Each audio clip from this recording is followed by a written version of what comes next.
The latest on the war in Ukraine.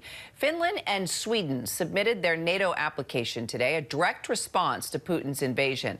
Turkey's president has expressed reservations about expanding the alliance, but if his objections are overcome, the two applicants could soon become members. This all comes as Russia takes control of the Ukrainian port city of Mariupol after bombarding it for weeks. ABC's foreign correspondent Tom Soufi Burridge joining me now live, actually from Bucha, Ukraine, for more on this. So, Tom, just to set the stark scene behind you, you are actually at a cemetery where graves were just dug for civilians killed there in the area, also from that massacre that took place there in Bucha. What can you tell us about what's happening and just where you are? Well, Kira, I've counted the freshly dug graves behind me just in this one area of the cemetery. I counted 86. A small number have yellow and blue flags you can see over them. Those are military people who were killed in the war. But we know that many civilians are buried here, and we know that many of those civilians were shot at close range. They had their hands tied. This is a war crime scene more broadly, this town.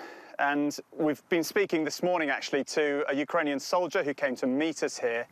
His 15-year-old son was shot in this area when the Russians controlled it. Actually, his son was in the car with his wife and his daughter. They were trying to get out of this area.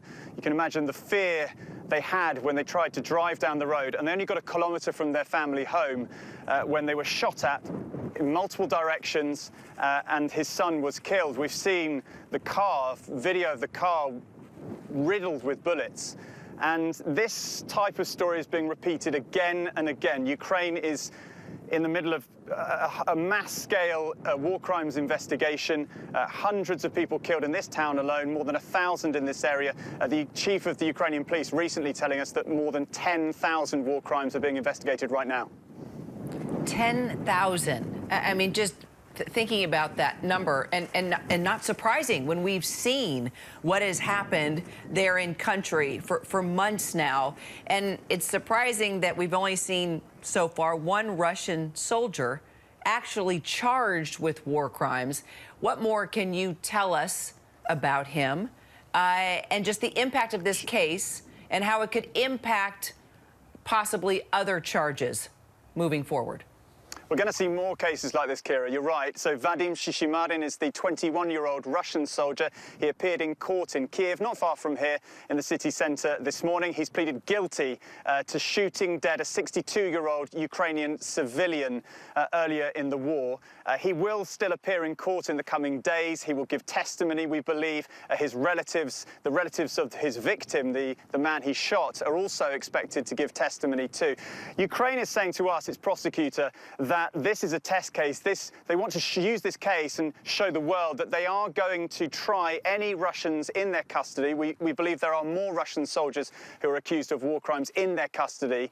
Some might be tried in absentia, Russian soldiers who they actually can't get their hands on. But this is going to be a test case. Ukraine wants to show to the world that even if they're accused of war crimes, there will be a proper legal process.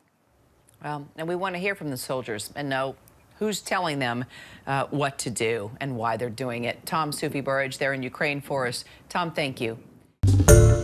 Hi, everyone. George Stephanopoulos here. Thanks for checking out the ABC News YouTube channel. If you'd like to get more videos, show highlights, and watch live event coverage, click on the right over here to subscribe to our channel. And don't forget to download the ABC News app for breaking news alerts. Thanks for watching.